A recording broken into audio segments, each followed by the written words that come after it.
soft breezes soak the shores of your... We've never been without an audience. Our claim to fame, if you like, was that we blew Bowie off stage. I thought it was a fine sound. It was a way to get to the girls. David Bowie carried my PA into a folk club once. That album, I think the technical term is bombed. We just couldn't perform, basically. I have absolutely no recollection of meeting Heron whatsoever, actually. It was a very hippie situation. And all you can be. I am the river of life, I'm the river of fortune. I am the giver of love, I'm the river of fortune. And I'm doing very little, and I don't work hard, but I'll get you very far.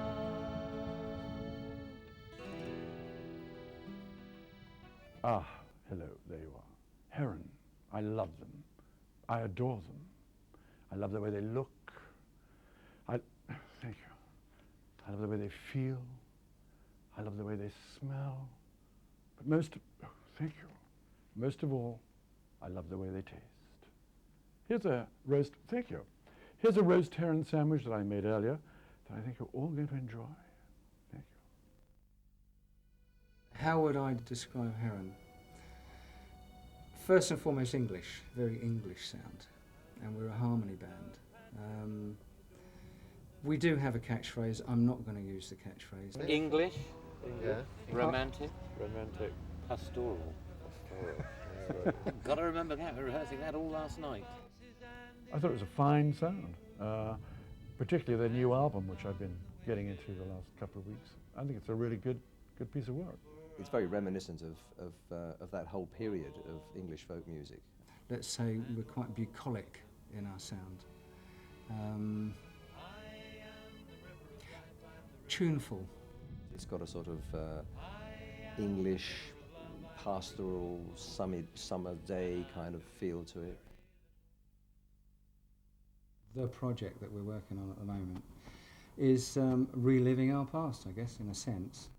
Well, I first got together with Heron, I suppose, in about 1969, but it wasn't until a year or so later that we recorded Out of Doors down in Black Dog in Devon. I had the idea of getting the guys together and we'd celebrate our 30th anniversary by recording again down in the same place. It turned out that all the village remembered us being there 27 years ago. Do you remember a bunch of hippies back in 1971 came here to do an album? No, I don't remember. You don't remember a band called Heron? I don't know nothing about it, really. Were you here in 1971? Oh, yes, in that house up there. I get on, I got to be a certain player at certain times. Well, one or two of them did anyway. We heard the music. It was drifting up through the valley and just wondered what it was. Everybody was really friendly. Dropped in to visit Robin and his family, who owned the cottage where we recorded. And he'd become a Heron fan. He'd searched high and low and managed to track down a Heron album because his house is the photo on the front of the album. It was about 4 years ago, a neighbour had invited us to a Christmas party and meet a few people around when we moved in. And we kind of stuck around late drinking, and they produced a record sleeve. And they said, did we know this record had been made, and the band called Heron.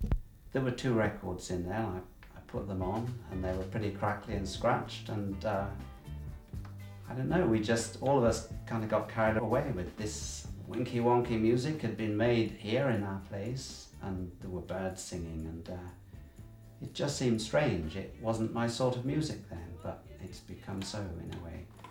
Well, we asked Robin if we could come back and record a new album. He seemed really keen on the idea. So it's just a question of us getting together, really. Right, well, we're just going in here to get Steve. We decided to put on another free concert for the villagers, just like we did all those years ago in 1971. All we needed then was to find a new guitarist.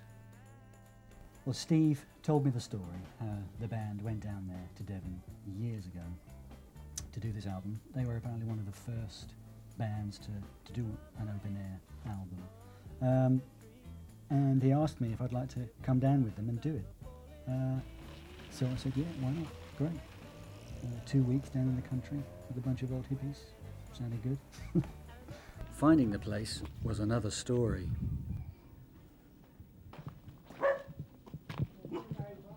Hello. Oh, I'm listening to the Queen actually. Oh, yeah? So, Okay. yeah. All right, not to worry. Never seen it before. No, it's around here somewhere. No idea. No. Oh well. Thanks anyway.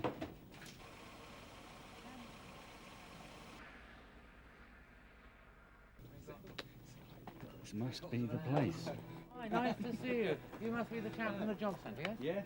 Great, great. Well, let me introduce you, everyone. This is Stephen, R&D, and accordion player. Big Roy, heard all about you. I was expecting someone taller, actually. And older, but you'll have to do. You can play the guitar. Have you got it? Yes. Yeah? Yeah, I've got my guitar. And can you strum while you sing? Yes, At the same time? We've been recording some over here Yeah. today. Oh, we want right, you to yeah, sit yeah. in later on, right? But at the moment we've got to do a gig. So we've moved everything across so we can do a gig. The crowd's going to be down there. Both of them. We've got 3/4 of an hour till the gig starts. 3/4 of an hour. Yes. So if you'd Okay. like to go with him, he will teach you the songs quickly. Okay. Hopefully, all will go on from there. So you'd like to go off with Roy and he'll teach you the songs and we'll catch you later. And hey, Okay. nice to meet you. Right. mate. How many chords do you know? 4. All right. All 4? Roy, you only need 2. The news that we were coming back to Black Dog created the Devon equivalent of a media frenzy. So we're a bunch of old hippies that basically cut our hair off and we're back down there again, if you like. When I met people down there, they said, well, where's your long hair then? Well, most of it fell out, actually, to be honest.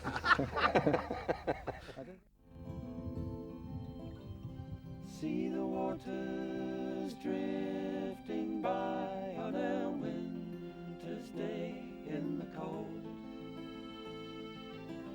I am the lover of everything, and I walk with a friend of the trees. The trees softly sing to the waterfall, and the water, it sings to the soil. Yeah, we had 2 albums and a CD. One is more of a old hippie type thing, and the other one is more modern songs we've written this century, as it were. See the waters drifting by on a winter's day in the cold. I am the lover of everything, and I walk with a friend of the trees. The trees softly sing to the waterfall, and the water, it sings to the soil. We'd done a couple of sessions in major recording studios in London. In fact, we recorded our first single there for Pi, and we hated it. We were so used to playing to audiences and having something coming back and being relaxed, that the pressure of being in a recording studio, we just couldn't perform, basically. We'd done our first album at Appleford in Berkshire, where I lived on the farm, and the engineer on our first album knew some people in Devon who rented cottages out and arranged for us to do the second album down there. So we piled into the vehicles with our massive £250 advance from Pi Records. Because they recorded it outside, it seemed to have a kind of a magic about it, and I think they were all probably puffing funny fags and things, but it just seemed to be just have a real ring of some warmth and something special, I think. When we were out in the garden just listening to the music, and as the music went quiet, all the birds were singing very loud, trying to, I think, compete with the music. We spent 2 fabulous weeks just doing what we wanted to do, just hanging out and singing and playing. That was twice as nice and half the price. That album, I think the technical term is bombed. We released it as a double album. It shouldn't have been a double album. I don't think there was enough material there for one very good album, but one quite mediocre double album. We wanted 2 records for the price of one. That was the hippie ethos behind it, with people to get value for money. which I think they did. And since then, it's become a collector's item. I mean, you pay £60, £70 for a copy if you can get one. Unfortunately, we don't have any. In fact, Mojo magazine called us one of the most collectible bands around. My daughter was at university in Leeds, and there's a very largish sort of dealer there called Vinyl Tap, and she went in there, made inquiries, and I think it was in her second year. She got a phone call one day to say they'd got a copy. They were doing their new catalogue, and he said the Japs collected Heron, and £65 is what we'd have to pay, and I guess he got us over a barrel because it was the only copy we'd found. What also is fascinating is the card that's with it, if I can find it. Because it's got the Black Dog stamp on it, when there used to be a post office at Black Dog. I've got a tatty copy, but there are no mint copies. If we had some mint copies, we'd be sitting on a stack of money. Anyone's got a wedding in the area, they say, can we borrow your LP? And then we can show the people who come to stay that what happened here. You know, it may be a long time ago, but they still ask for the LP, show it around, probably play it. It's a bit cracked now, but it's almost an antique, isn't it? Well, while we had the chance, and we were all in a good frame of mind, what we thought we'd do was try and recreate the original album cover, which was taken outside the house. So we got the album, we studied it, and for some reason or other, we can't remember quite why, we'd taken the front door off and thrown it down on the grass in front, and there were bits of blankets and sheets hanging out the window to, I don't know, air or whatever was going on. So that was part of us recreating the scene. We didn't have a drum kit because we don't use a drum kit.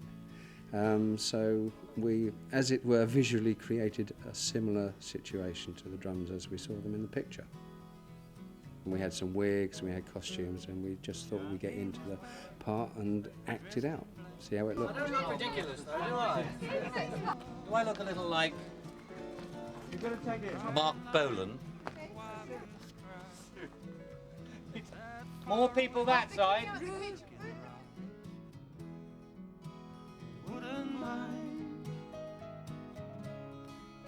no, wouldn't mind. Go down to the railroad side, see the people all walking by. Leather all around her back, makes it all so matter of fact. I wouldn't mind. Wouldn't mind. After all was said and done, nothing was ever won. And after everything that we tried, yet you still had to hide. Yet you still had to hide.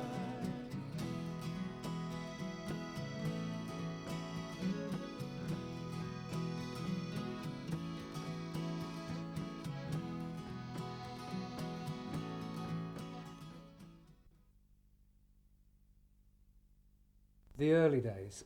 Well, I'd been a student and I'd had a lot of difficulties with being a student, and I did the classic dropout bit, and I ended up coming back from Birmingham down south, and I bumped into a friend of my brother's who was a guitarist, and he was working with various guys, and amongst them were Roy and Tony. We were all playing folk clubs. I was singing in a duo. Roy was how shall we say, a tweed jacket, acoustic guitar with nylon strings, and pleasantly coiffed hair. Roy and Tony got a record deal, and they needed a keyboard player, and Jerry recommended that I should join with the band, initially as a session man, but actually eventually, I mean, we got on really well, and I became a key member of the band. Gerald Moore, GT, we don't talk about him. The reason being that we went in different directions. Diplomatically, He had his career direction to follow, and we had ours. Gerald was always, shall we say, unfocused. I won't work with him because of the way he's treated the others, but I mean, it's not something we want to bring up, really, I don't think. He could never stick to anything for very long. He'd never rehearse a song for more than once, and he'd never record it more than twice. And if you asked him to play the same solo again, he wouldn't do it. You know, so although we were a performance band and fairly loose, it became very, very difficult to work with him, because there was one gig, in fact, quite a big gig, and it was paying us quite a lot of money at the time. You know, a lot of money at the time was 50 quid probably. And he turned up with a penny whistle, and he was our lead guitarist, you know. Normally he'd play mandolin, guitar and everything else, but he'd decided in his wisdom that he was going to do this gig on a penny whistle. But he really wanted a rock band at the time, and then after that he wanted a reggae band, and then he wanted all three.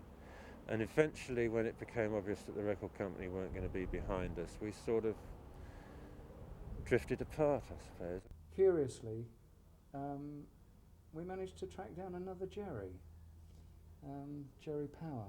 He's a lot younger than us and brought a bit of spark into the band, you know. So it's quite handy to have a new Jerry to replace the old Jerry. We recorded 32 songs in 5 days, and obviously he couldn't rehearse all those, there wasn't enough time, and he had to feel his way around it. And he certainly is good at feeling his way around. It was difficult for me initially, because obviously the material was so new to me and strange. Not only did I not know the songs, I'd never played that way before. They have an essentially English sound, which was totally new to me. I brought up playing blues and R&B and very American influenced. These guys, their angle, if you like, is the Englishness of it, and that was like strange, playing in these weird minors and diminished keys and all of this. Good education, I have to say, musically.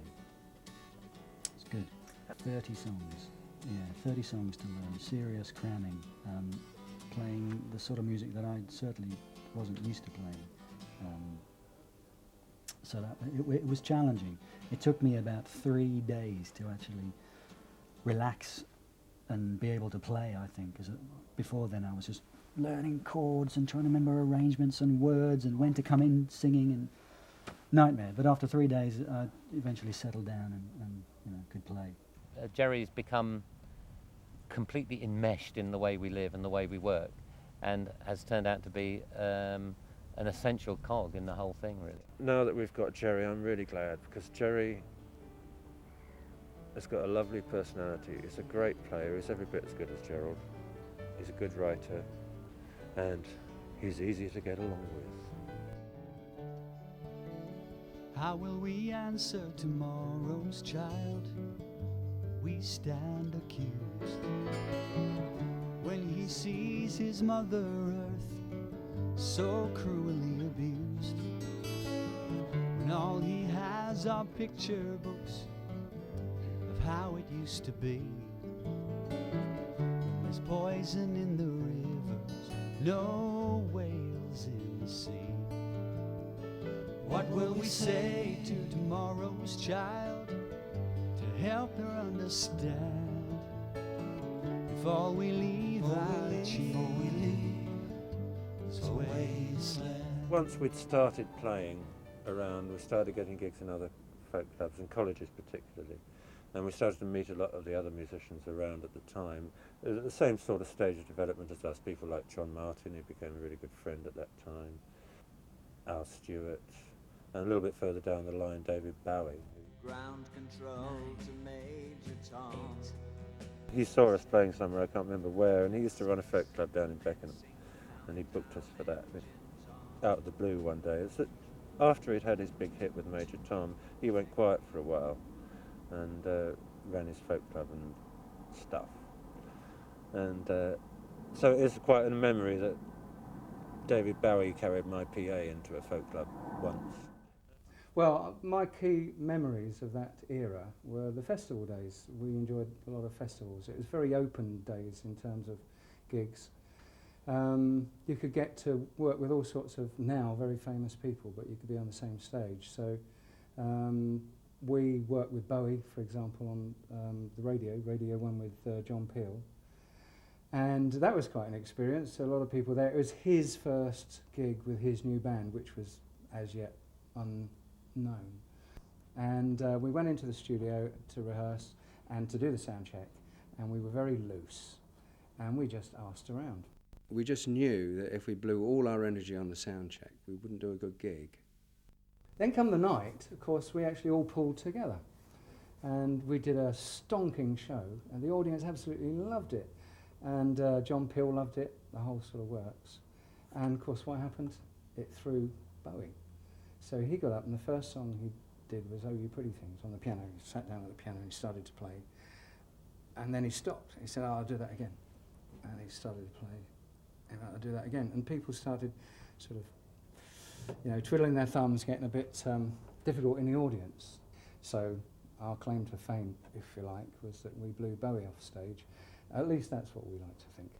We played the marquee with as support to Status Quo, and we arrived in the legendary tiny dressing room, and Quo arrived in suits, and before the gig changed into t-shirts and jeans, which amused us somewhat, as t-shirts and jeans basically was our complete wardrobe, but it seemed quite amusing to us that they would turn up and do a gig and change from smart street clothes into t-shirts and jeans to do their gig.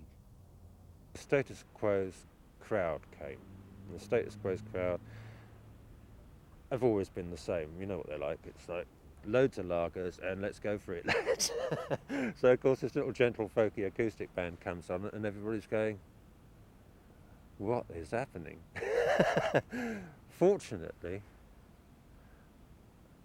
we played a couple of numbers and the real hardcore lager louts disappeared off into the bar, and we had a great gig. And in fact, the Status Quo guys were just great. They sort of knew that it was going to be hard for us, and they turned up backstage with 3 cases of special brew, which is pretty strong stuff. So by the time we got out on stage, we were pretty well completely pissed. And, and so were the Quo when they went on, which was half an hour later, so they were well gone. Legs. Well, Roy these days works with Larry Smith, who used to be the drummer with the Bonzo Dog Doodah Band. And my lasting memory of Larry is I went to a Christmas party at the Albert Hall, thrown by Alice Pollock and Ozzie Clark, the clothes designers. And the Bonzos were playing, and Larry was dressed in a pink leotard with a multi-layered frill over one shoulder and a multi-layered frill around his right hip. And every time I see Larry, I remind him of this, and he calls me a bitch for reminding him of it every time I see him. Well, as a Bonzo Dog, we just all left art school, and we were just roaring around the country in our little van, just starting out. But as for the rest of the music scene, looking back on it, I figure it really was a sort of renaissance of music. It was the most incredible time. There were a lot of influences going on at the time, and I think the music industry had come through its most psychedelic era, the sort of late 60s, and there were a lot of people emerging who were approaching it, the music side of things, with fresh ideas. So you would get albums of just a bass player playing, and you get slightly alternative things. And we were just in with that bunch of people. There was a lot of stuff going on. And it seemed that the public was ready for a more acoustic sound, because our single had no bass or drums or anything like that. Well, Mungo Jerry's had no bass or drums on it. It was primarily just foot stomping on a rap. There he stands on the farm with his eyes on the windmill, and his head goes round and round like the hours of the night will. Yellow roses may be all he will bring you. No one-eyed bird will sing the songs he'll sing you. So when he wants you, you have to stay. You have to hold him, it's the only way. It's the only way. We all just let go of everything that we'd been used to hearing. I mean, that Bonzo was parodying the music that we were sick to death of. All the Sincerely Your show business type music, which we'd all grown up with. We decided to jack it and give it a day. We couldn't bear it anymore. There had been folk music, you know, since the year dot, I guess. But so people were playing it again, but it was in a different way. We knew a guy, Mike Cooper, blues player, who was doing quite well at the time. And through him we met Peter Eden, who was Donovan's discoverer. And he was persuaded to have a listen to Heron, and he really liked what he heard and decided to do an album. And the Dawn label was going for, at that time, sort of a more alternative sort of bands. It was being a bit adventurous. And there's the likes of Mungo Jerry and so on at the time who were completely unheard of, and they were trying out various bands, and we got onto the label. I was vaguely aware of the name Heron in the sort of late 60s, early 70s, but we never did a gig with them. I'd heard they were wonderful. Well, Roy and Larry worked with Gus Dudgeon, who was Elton John's producer for many years and still is connected with Elton. And we first contacted Gus when we signed a publishing deal with Essex Music, and Gus was then with Essex Music, although he to this day denies ever having met us. Well, I suppose in about 1969, that's probably when I first started working with Elton John. But that was kind of the beginning of the whole kind of British folk boom, I suppose, because, you know, that was when people like Judy Collins and Joni Mitchell and other acts like that started having hits, and of course it influenced how a lot of other people in this country viewed folk music. I actually had also been working with Ralph McTell for quite a long time, who probably for, I suppose, the latter half of the 60s and the early 70s was probably the most successful British folk act anyway. I have absolutely no recollection of meeting Heron whatsoever, actually. But of course you have to understand that in our office we were probably the most successful publishing company as far as folk music was concerned up at Essex Music. So inevitably a lot of folk acts would come our way as far as getting deals and getting publishing and so on and so forth. So I met an awful lot of people in that period, and sadly I don't remember everybody. When we realised that we wanted to do it, we started sitting at home with a tape recorder, an old reel-to-reel Ferguson, if I remember rightly. And then we took the tapes up to London and started knocking on doors. I mean,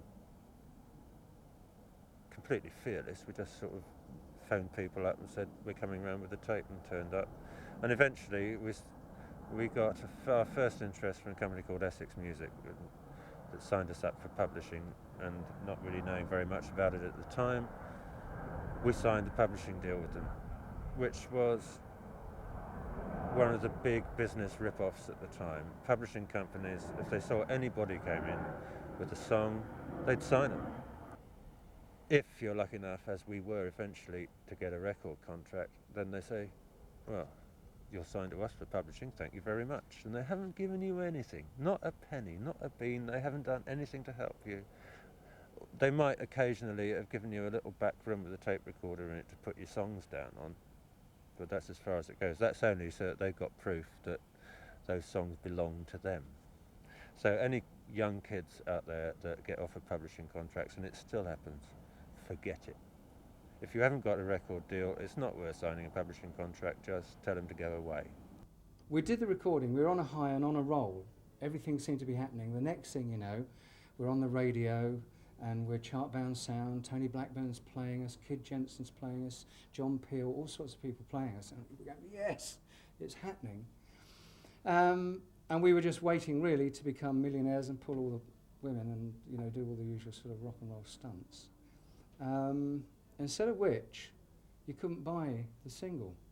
And what apparently had happened, there'd been a vinyl problem, I think, initially, and so they only pressed either 1,000 or 2,000 copies. Then there was a strike.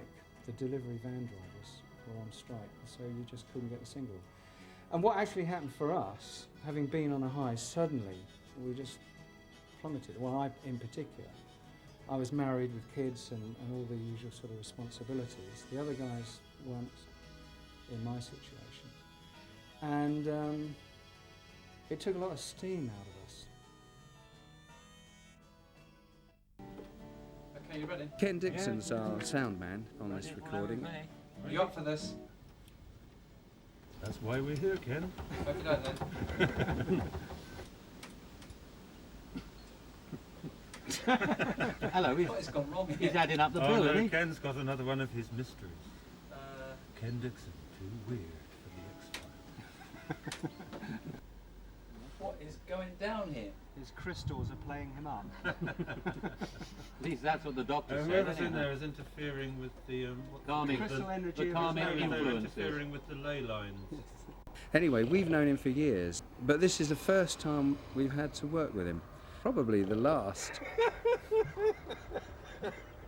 Okay. Hey, wake up. Okay. Oh, everybody up. Ken's got the tape rolling. Oh, it was all just a horrible dream. Yes. Deep in the city, the night has begun, where the giant-eyed children run. They're alright, they're okay by me. It's just like sitting in front of the sea, or inside a tree, or at the end of a quay. I can't wait for to have my fun. Money's gone and the day is done. Through the cafe streets I will run. I hear them say what a day this has been. One of them says I think it's about to begin.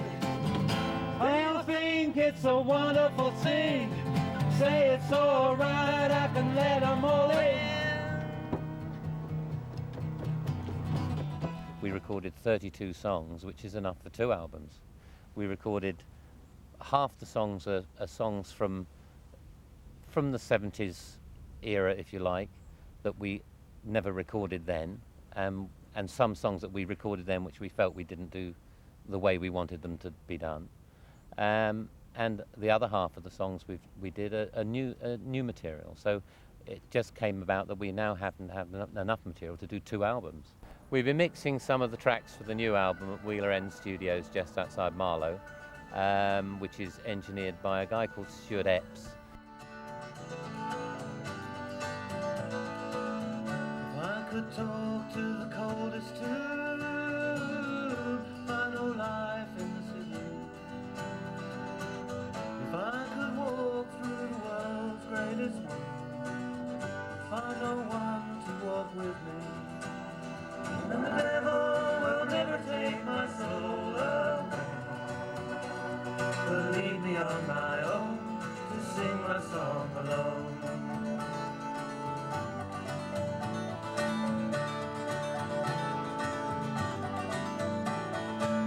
The young ones with their riches. It felt quite strange to be recording up at Wheeler End, booked in between Robbie Williams and Mark Owen. And for us particularly, as we don't work in studios as a rule, it seemed quite, you got Robbie Williams, Mark Owen, Heron, big letters in between. It was fun. So essentially we focused on this first album, which is River of Fortune, which is one of the key songs that we never really recorded in the past. My waves and soft breezes soak the shores of your Eden. My hands and stout fingers hold the sword of Eden. My eyes are the mirrors of your joy and your pain, and I am in the witch's brain. For I am part of all you are and all you could be. I am the river of life, I'm the river of fortune. I am the giver of love, I'm the river of fortune. And I'm doing very little, and I don't work hard, but I'll get you very far. And it's sort of reliving our past but bringing it up to date, because we're definitely not the people we were. And then the The remainder of the songs we're putting together as a second album release, which show in part where we've come since then. We've taken a single, a song that we had recorded for the first album, which we're now going to release as a single, hopefully. The single is called Fields of Eden. This is one of Roy's more recent songs, and it's just, I think, just perfect as a single. I mean, it is a beautiful song. Fields of Eden, fields of Eden, fields of Eden, fields of Eden. Earth and Redmond spreads anger,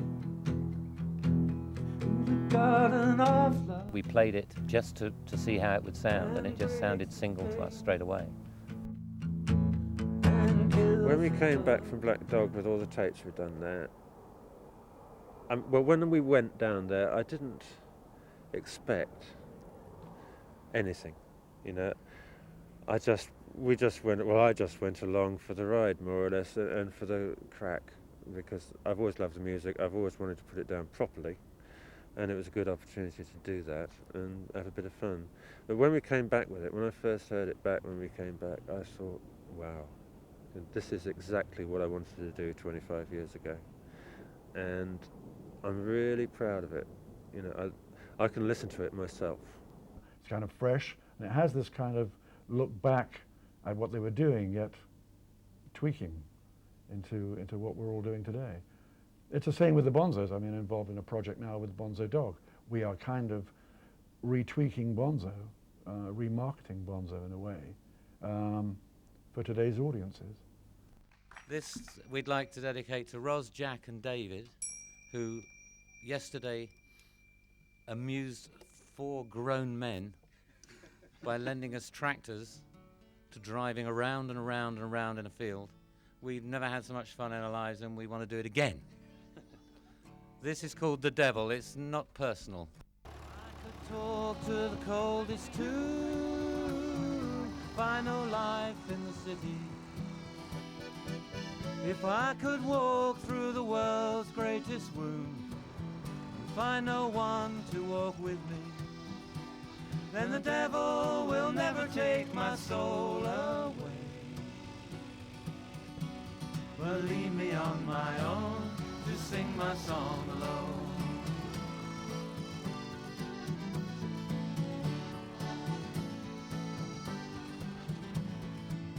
The young ones with their riches new forget the games we used to play.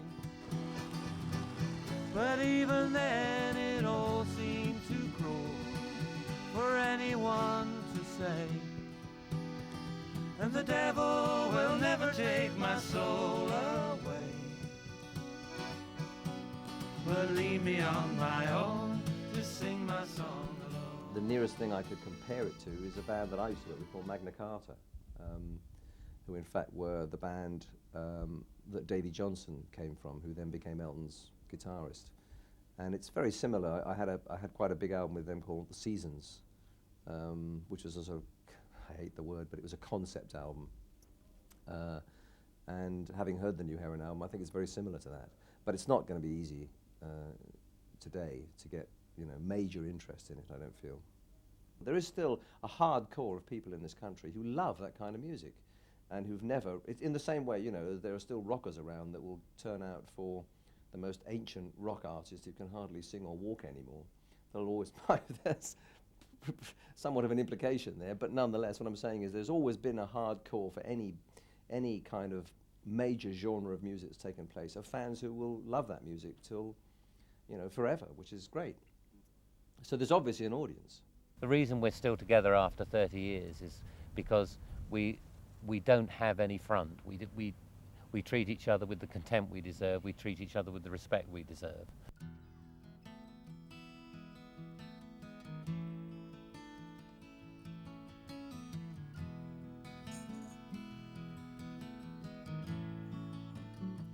It's just another goodbye, another space in the parking lot. Just another goodbye in the race for who knows what. It's only a dream, only a game, only a short walk down the lane. So don't cry, it's just another goodbye. It's just another goodbye. Another star for the endless night. Just another goodbye. Another friend slipping out of sight. So never give up, never give in, never surrender to a thing. Don't cry, it's just another goodbye.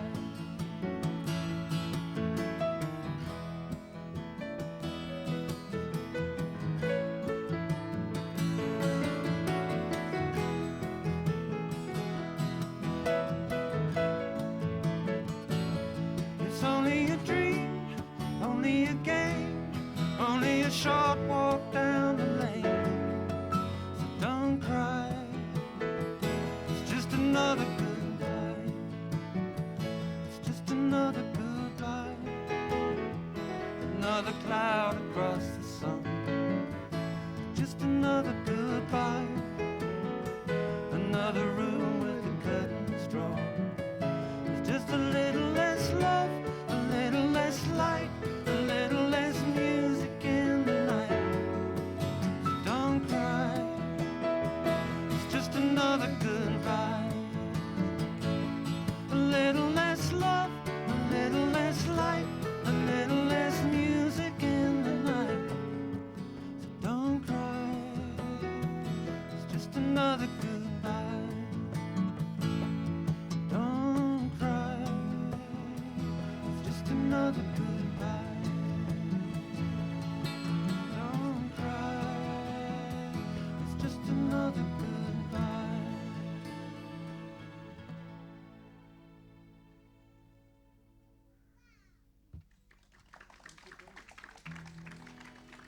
Thank you very much indeed. Thank you very much. I think That's it. It's down the tub. Thanks for coming along, and our thanks to you for being so hospitable.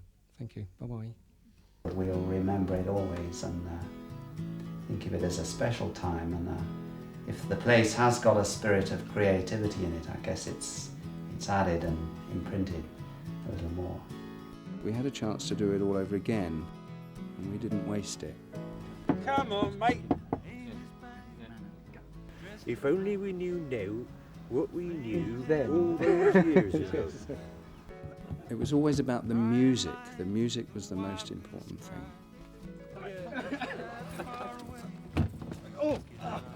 Misspent youth we're putting to some service, I guess. You could mention that I am single and available. But we aren't dead as far as we know. If that's all I leave behind me, that'll do.